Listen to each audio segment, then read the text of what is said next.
Hello students, myself Dinesh Kumar Yadav and move forward to the next chapter, that is motion in a straight line. So देखिए अभी हम motion in straight line पढ़ने वाले हैं। तो as the name suggest एक ऐसा motion जिसमें कोई भी ऑब्जेक्ट कोई भी बॉडी एक सीधी लाइन में चलता है, एक स्ट्रेट लाइन के अंदर चलता है, तो उस मोशन को हम कहते हैं motion in A straight line. Okay, तो यहाँ पर हम motion in A straight line में यूनिफॉर्म मोशन भी पढ़ेंगे और अन यूनिफॉर्म मोशन भी पढ़ेंगे। तो दोनों काइंड ऑफ मोशन हम पढ़ने वाले हैं, but only along a straight line. So देखिए इससे पहले कुछ यहाँ पर टर्म्स को समझ लेते हैं। So first of all mechanics. So mechanics देखिए क्या होती है, the branch of physics which deals with the study of material object is called mechanics and it has 3 branches. So basically mechanical is branch of our physics in which we deals about motion of objects. Okay, so in mechanics we deals about motion of the material objects. इसकी 3 branches होती है यहाँ पर। Number 1 statics. Statics में क्या होगा, the branches of mechanics which deals with the study of object at rest. मतलब हम उन ऑब्जेक्ट की स्टडी करेंगे जो बेसिकली रेस्ट के अंदर है, and it is called statics. Okay, so rest में है भाई। यहाँ पर देखिए भाई, अगर कोई एक ऐसा ऑब्जेक्ट है, ठीक है, एक ऐसा ऑब्जेक्ट है जिसके ऊपर यहाँ पर फोर्स लग रहा है, ठीक है, जैसे इधर जो फोर्स लग रहा है इधर फोर्स लग रहा है, तो ये दोनों फोर्सेस एक दूसरे को कैंसिल आउट कर देंगे अगर सेम फोर्स है ये, ठीक है। तो यहाँ पर क्या है कि भाई ये ऑब्जेक्ट जो है ये बेसिकली इक्विलिब्रियम में होगा और रेस्ट के अंदर होगा यहाँ पर, ठीक है। तो इस तरह के रेस्ट को यहाँ पर हम स्टडी करते हैं जहाँ पर नेट फोर्स किसी ऑब्जेक्ट के ऊपर 0 लग रहा हो। So that is statics. So statics में हम पढ़ते हैं about the rest of the object, ठीक है, जो ऑब्जेक्ट मोशन के अंदर नहीं है। The second branches of mechanics is kinematics. So kinematics is the branch of mechanics which deals with the study of objects in motion without taking into account the factor which causes the motion is called kinematics. So kinematics basically हमारी branch है, ठीक है, और हम motion in straight line पढ़ रहे हैं, तो हम काइनेमेटिक्स के अंदर ही है। ये बेसिकली मैकेनिक्स की एक ब्रांच है जिसके हम डील करते हैं, स्टडी करते हैं मोशन को, ठीक है, कोई भी ऑब्जेक्ट्स जो कि मोशन के अंदर है। और यहाँ पर ये बात याद रखिए that without taking into account the factors, कि हम यहाँ पर उन फैक्टर को इंट्रोड्यूस नहीं कराएंगे कि मोशन किन कारणों से हो रहा है, ठीक है, और क्या क्या फैक्टर बॉडी के मोशन को अपोज कर सकते हैं, ठीक है। तो ये चीजें भाई कोई बॉडी मूव कर रही है तो ग्रेविटेशनल फोर्स के अंदर मूव कर रही है, इलेक्ट्रोमैग्नेटिक फोर्स के अंदर मूव कर रही है, कौन सा फोर्स उसके पीछे लग रहा है, ठीक है, और किस तरीके से उसका मोशन जो है कितनी चीजों के साथ अफेक्टेड होगा। तो इन सब के बारे में हम मतलब जो मोशन है उनके जो कारण है, ठीक है, जो फैक्टर्स है उनको हम स्टडी नहीं करेंगे, हम केवल मोशन को स्टडी करेंगे, ठीक है। जैसे मोशन हो रहा है तो स्पीड कितनी है, वेलोसिटी कितनी है, एक्सेलरेशन कितना है, 1D मोशन है, 2D मोशन है, 3D मोशन है, प्रोजेक्टाइल मोशन है, ठीक है, ये सब चीजें हम पढ़ेंगे, बट मोशन के कोज को हम नहीं पढ़ने वाले यहाँ पर, ठीक है। वहीं पर बात हम करें थर्ड हमारी ब्रांच की, that is dynamics. So dynamics is the word that is derived from Greek word which means power. Okay, so dynamics में हम बेसिकली स्टडी करते हैं study of motion of object, okay, taking into account the factor which causes the motion is called dynamics. So dynamics mechanics की एक branch है जिसमें हम study करते हैं ऑब्जेक्ट्स के मोशन के बारे में, ठीक है, और साथ में यहाँ पर हम अकाउंट में लेते हैं उन फैक्टर्स को जिनके कारण मोशन हो रहा है, ठीक है। फॉर एग्जांपल हमारे यहाँ पर ग्रेविटेशनल लॉ भी आ जाएगा, यहाँ पर न्यूटन के लॉज आ जाएंगे मेन, ठीक है, इनर्शिया आ जाएगा, किन किन फैक्टर से बेसिकली बॉडी जो है वो मूव कर रही है और कौन कौन से फैक्टर उसके मोशन को अफेक्ट करेंगे। सो ये सारी जो चीजें हैं ये हम डायनेमिक्स के अंदर स्टडी करेंगे, ठीक है, जो कि भाई ये जो डायनेमिक्स है और काइनेमेटिक्स है दोनों को हम 11th क्लास में पढ़ने वाले हैं, ठीक है। इसके अंदर बेसिकली आपके न्यूटन लॉज आएंगे, आपको इनर्शिया आएगा, ठीक है, फ्रिक्शन आएगा, ये सारी चीजें डायनेमिक्स के अंदर आएगी, ग्रेविटेशनल आएगा आपका, ठीक है। वहीं काइनेमेटिक्स के अंदर बेसिकली आपका पूरा मोशन आएगा जिसके अंदर फैक्टर नहीं होंगे, ठीक है। For example motion in A straight line, vector motion, projectile motion, ये सारी चीजें। अब बात करते हैं 2 इंपॉर्टेंट टर्म के ऊपर, that is rest and motion.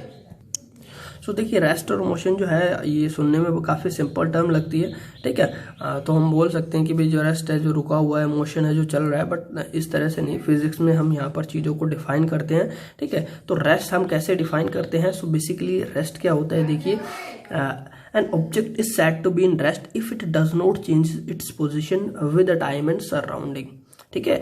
तो हम रेस्ट में उस ऑब्जेक्ट को कहेंगे जो कि अपनी पोजीशन को चेंज नहीं करता, which does not change it's position with time, time के साथ अपनी पोजीशन को चेंज नहीं करता, और साथ में सराउंडिंग अपने आसपास की चीजों के रेस्पेक्ट में भी अपनी पोजीशन को चेंज नहीं कर रहा है, तब हम कहेंगे that object is in rest, otherwise it is in motion.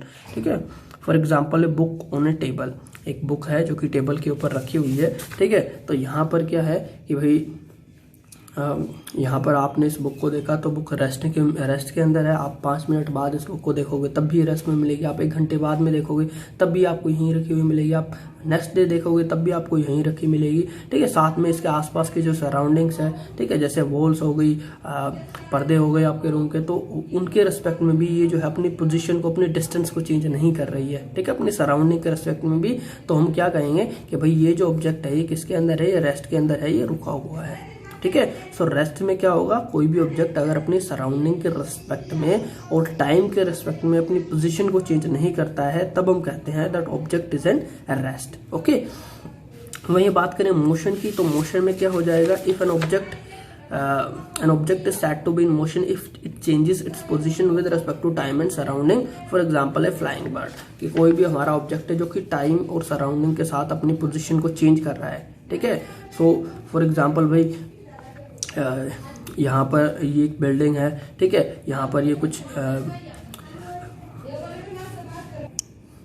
ये कोई कार है यहाँ पर। ठीक है। और ये यहाँ पर मान लिया कुछ बिल्डिंग्स है। तो भाई आप इस कार को देखते हो। ठीक है। जैसे अभी आप इंस्टेंटली अभी आपने देखा ये यहाँ पर है, आप नेक्स्ट 1 सेकंड बाद देखोगे ये जो है यहाँ पर आ जाएगी, आप फिर 1 सेकंड बाद देखोगे ये जो कार है मूव करके यहाँ पर आ गई। तो देखिए क्या होता है कि ये जो ऑब्जेक्ट है ये टाइम के रेस्पेक्ट में हर 1 सेकंड बाद अपनी पोजीशन को चेंज कर रहा है, कि भाई 1 सेकंड बाद यहाँ था, उससे नेक्स्ट सेकंड बाद यहाँ पर आ जाएगा, उससे नेक्स्ट सेकंड बाद यहाँ पर आ जाएगा। तो इस तरीके से हर सेकंड में, मतलब हर इंस्टेंट ऑफ टाइम में ये अपनी पोजीशन चेंज कर रहा है।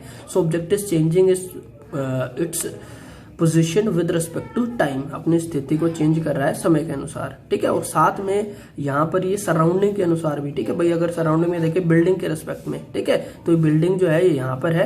ठीक है। फिर ये बिल्डिंग के रिस्पेक्ट में अपनी पोजीशन को चेंज कर रहा है, यहाँ पर आ गया। नेक्स्ट अगले इंस्टेंट बिल्डिंग के रिस्पेक्ट में इतनी दूर आ गया, अगले इंस्टेंट में इस बिल्डिंग के रिस्पेक्ट में इतनी दूर आ गया। मतलब इसके आसपास जो सराउंडिंग है, जो यहाँ पर जो पेड़ पौधे वगैरह होंगे, ठीक है, इनके रिस्पेक्ट में भी ये जो ऑब्जेक्ट है ये अपनी पोजीशन चेंज कर रहा है। फॉर एग्जांपल इस ट्री के रिस्पेक्ट में ये ऑब्जेक्ट पहले यहाँ पर था, अब इसकी पोजीशन यहाँ पर आ गई, अब इसकी पोजीशन यहाँ पर आ गई, और एक टाइम बाद ये इसके पास से गुजरेगा। तो इसका मतलब क्या है कि ये ऑब्जेक्ट जो है ये सराउंडिंग के साथ भी अपनी पोजीशन को चेंज कर रहा है। ठीक है। और साथ में टाइम के साथ भी अपनी पोजीशन को चेंज कर रहा है। तो ऐसे ऑब्जेक्ट को हम कहेंगे मोशन। ठीक है। ऐसे ऑब्जेक्ट को हम कहेंगे कि ये ऑब्जेक्ट मोशन के अंदर है। वाइल अगर ऑब्जेक्ट अपनी पोजीशन और टाइम को चेंज नहीं कर रहे हैं, अगर ऑब्जेक्ट अपनी पोजीशन को चेंज नहीं कर रहे हैं टाइम और सराउंडिंग के अनुसार, तब हम कहेंगे कि वो ऑब्जेक्ट किसके अंदर है, रेस्ट के अंदर है। ठीक है। एग्जांपल आप बहुत सारे सोच सकते हैं, जैसे कोई यहाँ पर पक्षी उड़ रहा है, कोई कार चल रही है, कोई बस चल रही है, कोई ट्रेन चल रही है, कोई इनफैक्ट आप खुद चल रहे हैं। ठीक है। तो ये सारी चीजें यहाँ पर है मोशन। ओके। अब नेक्स्ट यहाँ पर हम बात करें कि भाई जो रेस्ट और मोशन है दोनों जो है रिलेटिव है, एक दूसरे के अंदर एक दूसरे के साथ रिलेशन रखते हैं, दोनों रिलेटिव टर्म है यहाँ पर। सो कैसे हैं देखिए, it means an object in one situation can be at rest but in another situation the same object can be in motion. For example, a person sitting in a house is at rest with respect to earth but in motion with respect to other planets. कि भाई rest और motion जो है वो एक दूसरे के साथ रिलेटिव है, दोनों के अंदर संबंध है। कि ऐसा नहीं है कि अगर कोई ऑब्जेक्ट है हमारे पास वो हमें लगता है कि वो रेस्ट पे है बट वो ट्रूली रेस्ट में हो, ठीक है, या वो बिल्कुल रेस्ट में ही हो। ठीक है। तो रेस्ट और मोशन जो है दोनों के अंदर रिलेशन होता है कि ऑब्जेक्ट जो रेस्ट में होता है वो मोशन में भी होता है, ऑब्जेक्ट जो मोशन में होता है वो रेस्ट में भी होता है, दोनों के अंदर रिलेशन होता है। कैसे देखिए, भाई मान लो कि आप एक ट्रेन के अंदर बैठे हो, ठीक है, सारी खिड़कियां वगैरह बंद है यहाँ पर, और आप इस ट्रेन के अंदर बैठे हो, तो आप क्या होगा कि भाई आप अपने आप को देखोगे ट्रेन जो है कांस्टेंट वेलोसिटी के साथ मूव कर रही है, एक फिक्स वेलोसिटी के साथ मूव कर रही है। ठीक है। तो आपको पता भी नहीं होगा कि आप ट्रेन के अंदर मूव कर रहे हो, चल रहे हो। तो वहीं अगर आप किसी दूसरे पैसेंजर के रिस्पेक्ट में अपने आप को देखोगे, ठीक है, यहाँ पर और जो बर्थ होगी ट्रेन के उनके रिस्पेक्ट में अगर देखोगे तो आप देखोगे कि भाई जैसे यहाँ पर ये कोई दूसरा बंदा बैठा हुआ है, यहाँ पर ये कोई और बर्थ है, यहाँ पर और लोग बैठे हुए हैं, तो with respect to these passengers, ठीक है, कि आप अपनी पोजीशन चेंज नहीं कर रहे हो टाइम के साथ, साथ में ये जो आसपास है सब कुछ बंद है, सराउंडिंग के रिस्पेक्ट में भी आप अपनी पोजीशन को चेंज नहीं कर रहे हो। ठीक है, तो इसका मतलब कि आप किसके अंदर हो, आप रेस्ट के अंदर हो। ठीक है, आप रेस्ट में है। सो ये रेस्ट होगा। फिर वहीं अगर आप एक खिड़की खोलते हो और खिड़की के अंदर से देखते हो तो आप क्या देखोगे कि भाई जो पेड़ पौधे हैं यहाँ पर वो पीछे की तरफ मूव करते हुए दिखाई देंगे। ठीक है, तो इसका मतलब क्या है कि भाई आप यहाँ पर मोशन के अंदर हो। ठीक है, आप आगे की तरफ जा रहे हो, इसलिए जो पेड़ पौधे वो आपको पीछे की तरफ जाते हुए दिखाई दे रहे हैं। तो अगर आप विद रिस्पेक्ट टू ट्री देखोगे तो आप क्या देखोगे कि आप मोशन के अंदर हो। फिर वहीं अगर आप देखोगे with respect to the passenger of the train then you are in rest. Okay, तो यहाँ पर हम कह सकते हैं कि रेस्ट और मोशन जो है दोनों रिलेटिव टर्म है। ठीक है, दोनों रिलेटिव टर्म है। ठीक है, और यहाँ पर बेसिकली जो रेस्ट है वो यहाँ पर रिलेटिव है मोशन के साथ। ठीक है, और देखिए जैसे भाई अगर यहाँ पर एग्जांपल है कि अगर आप अर्थ के ऊपर हो, ठीक है, तो आप अपने घर में बैठे हो तो विद रिस्पेक्ट टू अर्थ, ठीक है, अर्थ के रिस्पेक्ट में आप क्या कर रहे हो, यहाँ पर आप भाई बैठे हो, रेस्ट में हो। ठीक है, आप सराउंडिंग के साथ अपनी पोजीशन चेंज नहीं कर रहे हो, टाइम के साथ अपनी पोजीशन चेंज नहीं कर रहे हो, आप बैठे हो वहीं पर। ठीक है, बट वहीं अगर आप देखो किसी दूसरे प्लेनेट के रेस्पेक्ट में, ठीक है, कि भाई अगर आप मून के ऊपर हो तो मून से आप देखोगे कि भाई जो अर्थ है, ठीक है, भाई जो अर्थ है वो अपने एक एक्सिस के ऊपर रोटेट कर रही है। रोटेट कर रही है इसका मतलब क्या है कि आप भी अर्थ के ऊपर हो तो आप भी रोटेट कर रहे हो। इसका मतलब with respect to moon you are in motion. ठीक है, वहीं अगर हम देखें हमारे पूरे सोलर सिस्टम के किसी दूसरे प्लेनेट के रिस्पेक्ट में तो देखेंगे कि अर्थ जो है वो सन के अराउंड मूव कर रही है। इसका मतलब क्या है, इसका मतलब आप जो है आप मोशन के अंदर है। ठीक है, तो इस तरीके से यहाँ पर भाई कुछ जो ऑब्जेक्ट्स होते हैं जो हमें लगता है रेस्ट में हो, बट अगर हम अपना पॉइंट ऑफ व्यू चेंज कर दे तो वही ऑब्जेक्ट जो है मोशन में बदल जाते हैं। तो basically it depends on point of view, that is reference point के ऊपर डिपेंड करता है। ठीक है, तो इस तरीके से मोशन और जो रेस्ट है दोनों यहाँ पर रिलेटिव टर्म हो जाती है, दोनों एक दूसरे के साथ रिलेशन है यहाँ पर दोनों का। ठीक है, और इनफैक्ट कोई भी ऑब्जेक्ट जो कि आप देखते हो रेस्ट में है are not truly at rest. ठीक है, वो रेस्ट में नहीं है ट्रूली। ठीक है, जैसे आप देखे हो कि भाई कोई सो रहा है तो भाई उसकी जो सांसें है वो हमेशा चलती रहती है, मतलब उसका जो हार्ट है वो हमेशा पंप करता रहता है, उसकी जो वेन्स है, ठीक है, उसमें ब्लड हमेशा फ्लो करता रहता है, उसके लंग्स में से जो है वो एयर हमेशा सर्कुलेट होती रहती है। तो मतलब क्या है, मतलब भाई मोशन तो वहां पर भी है। ठीक है, कोई भी ऑब्जेक्ट अगर रुका हुआ है, अगर ये बुक भी टेबल के ऊपर रखी हुई है तो आप यहाँ पर देखोगे कि एटॉमिक लेवल के ऊपर भी मोलिकुलर मोशन होता है। ठीक है, कि मोलिक्यूल्स जो है वो मूव और फ्रो मोशन करते हैं यहाँ पर। तो यहाँ पर भी हम कह सकते हैं कि ये जो ऑब्जेक्ट है ये ट्रूली रेस्ट में नहीं है अगर हम माइक्रोस्कोपिक लेवल के ऊपर देखें। ठीक है, तो भाई वहीं किसी भी ऑब्जेक्ट को अगर हम देखते हैं माइक्रोस्कोपिक लेवल पर अगर हमें वो रेस्ट में नजर आता है, बट अगर मैक्रोस्कोपिक लेवल पे देखेंगे तो वही ऑब्जेक्ट हमें मोशन में नजर आएंगे। जैसे भाई हमारा जो पूरा सोलर सिस्टम है, ठीक है, तो हमारा जो पूरा सोलर सिस्टम है इसमें जितने भी प्लैनेट्स है सब कुछ मूव कर रहा है। इसका मतलब क्या है कि कुछ भी यहाँ पर रेस्ट में नहीं है, नथिंग इज इन रेस्ट। ठीक है, इनफैक्ट हमारा जो पूरा सोलर सिस्टम है वो भी हम एक हमारी जो लोकल गैलेक्सी है उसमें एक चक्कर लगा रहा है। ठीक है, तो हर चीजें यहाँ पर मूव कर रही है विद रिस्पेक्ट टू अदर। ठीक है, तो ये था रेस्ट और मोशन, और इस तरीके से यहाँ पर जो रेस्ट और मोशन है दोनों रिलेटिव टर्म हो जाती है। Okay, now talk about types of motion. So there are 3 types of motion. The one is rectilinear motion or translatory motion, second is circular motion and rotatory motion, and third is oscillatory or vibratory motion. So let's talk about rectilinear or translatory motion. तो देखिए सबसे पहले rectilinear motion क्या होता है। So the motion in which a point mass object और a body is moving along a straight line is called rectilinear motion. तो rectilinear motion क्या होता है कि भाई अगर हमारे पास एक पॉइंट मास बॉडी है, ठीक है, एक बॉडी है जिसका पॉइंट मास है, मतलब कोई उसका मास नहीं है, कोई उसका साइज नहीं है, ठीक है, एक हाइपोथेटिकली बॉडी है, और अगर वो एक स्ट्रेट लाइन, एक सीधी रेखा के अलोंग चल रही है तो इस तरह के मोशन को हम क्या कहेंगे, rectilinear motion. So rectilinear motion is the motion in which एक point mass object move along a straight line. ठीक है, ये तो आपको दिख रहा है इसका कुछ मास होगा, यहाँ पर बिल्कुल पॉइंट नहीं है, लेकिन फिर भी जितना इसका साइज छोटा ले सकते हो आप, एक बेसिकली आप एक यहाँ पर एक एटम ले लो, एक मॉलिक्यूल ले लो, ठीक है, जो कि एक स्ट्रेट लाइन के अलोंग मूव कर रहा है, तो उसके मोशन को हम कहेंगे वहां पर रेक्टिलिनियर मोशन, या फिर डायरेक्ट हम इसको लीनियर मोशन भी बोलते हैं। ठीक है, नेक्स्ट यहाँ पर आता है ट्रांसलेटरी मोशन। सो देखिए ट्रांसलेटरी मोशन क्या होता है, the motion in which a body which is not a point mass body is moving such that all its constituent particles move simultaneously along parallel straight line is called translatory motion. So translatory motion एक motion होता है जिसके अंदर कोई भी body है, ठीक है, वो मूव करती है विच is not a point mass body, ठीक है। यहाँ पर अभी हम बोल रहे थे कि ये बॉडी पॉइंट मास बॉडी है, बट ट्रांसलेटरी मोशन में ये जो बॉडी है जो कि मूव कर रही है वो कैसी होगी, वो एक पॉइंट मास बॉडी नहीं होगी, ठीक है, वो यहाँ पर एक पॉइंट मास बॉडी नहीं होगी।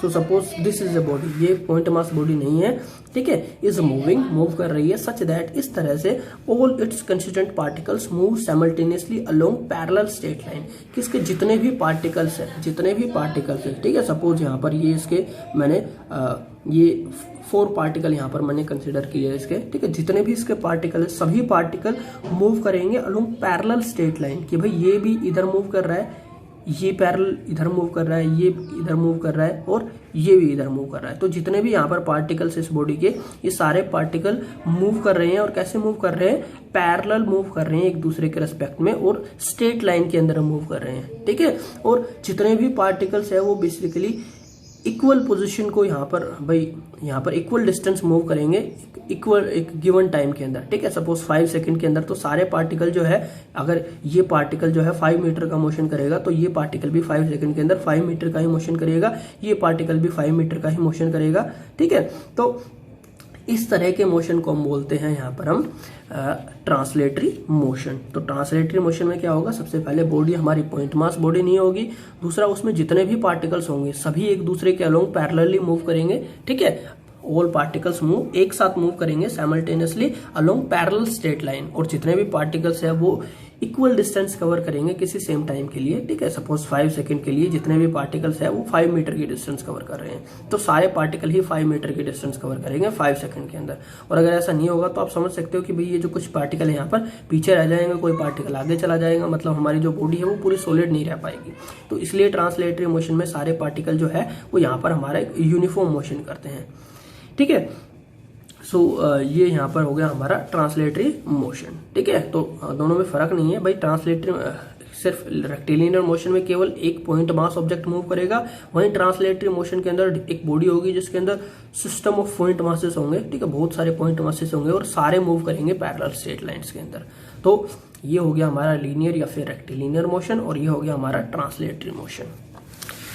नेक्स्ट सेकंड टाइप का मोशन हमारे पास आता है, दैट इज सर्कुलर मोशन और रोटेटरी मोशन। तो बात करें सर्कुलर मोशन की, the motion in which point mass body is moving on a circle is called circular motion. कि भाई अगर हमारे पास एक पॉइंट मास बॉडी है जो कि एक सर्कल के अंदर मूव कर रही है, ठीक है, कि भाई ये एक सर्कल है, ठीक है, ये एक सर्कल है यहाँ पर, और एक पॉइंट मास बॉडी है, ठीक है, suppose this is the point mass body which is moving on a circle, जो कि सर्कल के ऊपर मूव कर रही है, तो उसके इस मोशन को हम क्या कहेंगे, सर्कुलर मोशन, ठीक है। जैसे यहाँ पर एक चींटी है जो कि इस पूरे सर्कल के ऊपर चक्कर लगा रही है, एक सर्कुलर पाथ पे मूव कर रही है, ठीक है, एक रिंग है, इस रिंग के ऊपर चल रही है, तो वो जो चींटी है वो कैसा मोशन कर रही है, वो सर्कुलर मोशन कर रही है, ठीक है। तो ये सर्कुलर मोशन हो गया।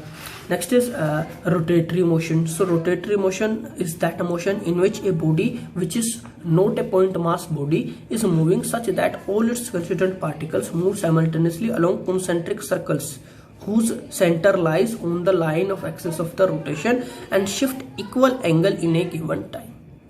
तो देखिए क्या होगा, रोटेटरी मोशन में एक बॉडी मूव करेगी, ठीक है, जो कि पॉइंट मास बॉडी नहीं होगी, not a point mass body, ठीक है, मतलब बॉडी का कुछ साइज होगा, और इस तरीके से मूव करेगी, is moving such that all constant particle move simultaneously along concentric circle, कि उसके जितने भी पार्टिकल्स है वो कॉन्सेंट्रिक सर्कल्स में मूव करेंगे एक साथ, जितने भी पार्टिकल्स है वो सभी कॉन्सेंट्रिक सर्कल्स में मूव करेंगे एक साथ, और उन सबका जो सेंटर होगा, ठीक है, हुज सेंटर्स, जितने भी कॉन्सेंट्रिक सर्कल्स होंगे उन सभी कॉन्सेंट्रिक सर्कल्स का जो सेंटर होगा वो कहां पर लाई करेगा, lie on A line which is called axis of rotation, एक लाइन के ऊपर लाई करेगा जो कि होगी हमारी axis of rotation, and shift equal distances in A given time, और एक दिए हुए टाइम में वो इक्वल ही डिस्टेंस को यहाँ पर कवर करेंगे, ठीक है, या इक्वल एंगल को यहाँ पर कवर करेंगे, या इक्वल एंगल शिफ्ट होंगे।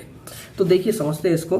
सो सपोज भाई ये यहाँ पर कोई हमारे पास एक 3 डायमेंशनल यहाँ पर हमारे पास एक बॉडी है, ठीक है, जो कि इस तरीके से यहाँ पर मैं क्यूब की फॉर्म में मान लेता हूँ यहाँ पर, ठीक है, और ये क्या कर रहा है, ये सर्कल के ऊपर घूम रहा है। तो क्या होगा भाई यहाँ पर अभी एक टर्म होती है एक्सिस ऑफ रोटेशन, ठीक है। अब देखिए एक्सिस ऑफ रोटेशन क्या होता है कि कोई भी चीज घूम रही है, ठीक है, कोई भी चीज रोटेट कर रही है, चाहे वो क्लॉकवाइज रोटेट कर रहे हो चाहे वो एंटी क्लॉकवाइज रोटेट कर रहे हो, तो यहाँ पर उसके परपेंडिकुलरली उसके सेंटर से एक लाइन पास होती है, उसको हम बोलते हैं एक्सिस ऑफ रोटेशन। ठीक है, कि अगर भाई यहाँ पर अगर ये एक सर्कल है, ठीक है, ये एक सर्कल है, तो इसका एक्सिस ऑफ रोटेशन कहाँ होगा, इसके सेंटर से, ठीक है, इसके सेंटर से इस तरीके से, इसके सेंटर से इस तरीके से यहाँ पर इसका एक्सिस ऑफ रोटेशन होगा और इतना ही ये बाहर की तरफ होगा। तो ये इसका एक्सिस ऑफ रोटेशन है। और एक्सिस ऑफ रोटेशन के ऊपर मतलब जितने भी ये हमारी बॉडी हो गई, ये पॉइंट मास बॉडी नहीं होगी, इसके अंदर जितने भी पार्टिकल्स है, सपोज ये मैंने पार्टिकल 1 मान लिया, ठीक है, ये मैंने पार्टिकल 2 मान लिया,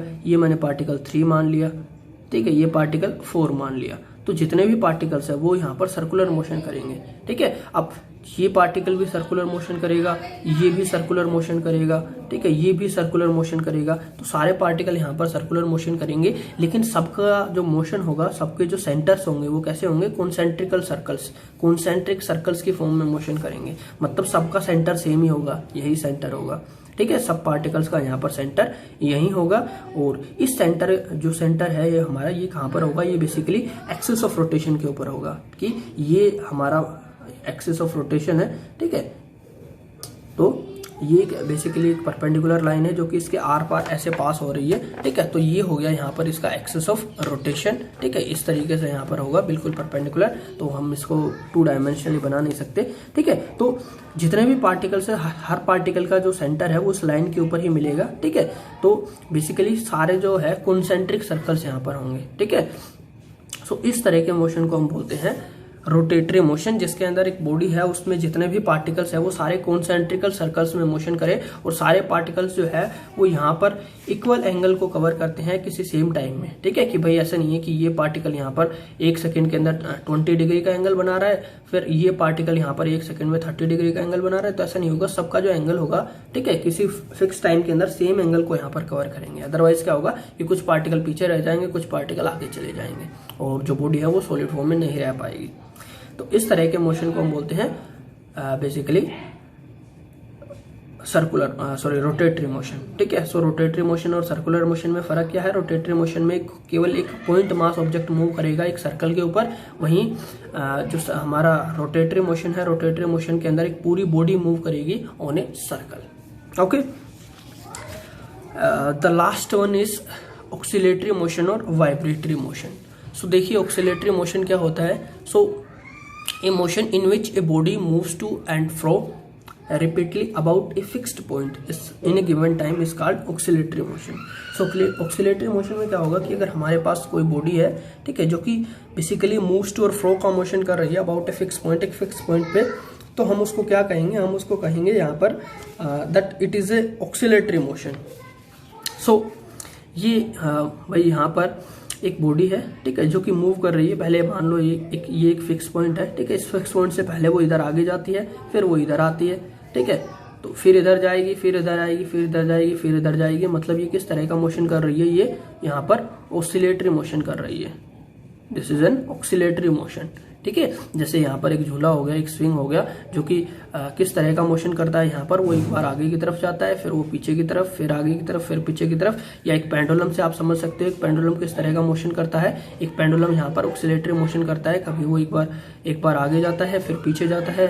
तो मूव्स टू और फ्रो मोशन जो होता है that is oscillatory motion. Okay, oscillatory motion के बाद यहाँ पर आता है वाइब्रेटरी मोशन। तो vibratory motion, the oscillatory motion if amplitude is small then it is called vibratory motion. तो ऑक्सिलेटरी मोशन में ही यदि हमारा एम्पलीट्यूड यहाँ पर स्मॉल हो जाता है, सो एम्पलीट्यूड देखिए क्या होता है कि जिस अपने मेन पोजीशन से, या जहाँ पर जो पॉइंट के ऊपर है, जो उसकी मेन पोजीशन है, वहां से मैक्सिमम डिस्प्लेसमेंट को कवर करता है, तो इस डिस्प्लेसमेंट को हम बोलते हैं एम्पलीट्यूड। तो अगर ये पार्टिकल जो है ये इतनी डिस्टेंस को कवर करे, एम्पलीट्यूड बहुत ही छोटा हो जाए, यहाँ पर तो एम्पलीट्यूड काफी बड़ा है, यहाँ पर भी एम्पलीट्यूड इतना है, यहाँ पर भी एम्पलीट्यूड इतना है, तो अगर एम्पलीट्यूड बहुत ही स्मॉल हो जाए, ठीक है, जितना स्मॉल आप समझ सकते हो, बहुत ही स्मॉल हो जाए, तब हम क्या कहेंगे कि भाई, तो उस केस में आप समझ सकते हो कि ये जो बॉडी है ये भी यहाँ पर पॉइंट मास बॉडी हो जाएगी। तो ये जो है ये इस तरीके से मोशन करेगी। एम्पलीट्यूड अगर बहुत ही छोटा हो गया और मूव्स टू और फ्रो मोशन यहाँ पर कर रही है कंटिन्यूसली, तो उसको हम कहेंगे vibratory motion. Okay, so this is all about motion and types of motion, and thank you for watching this video.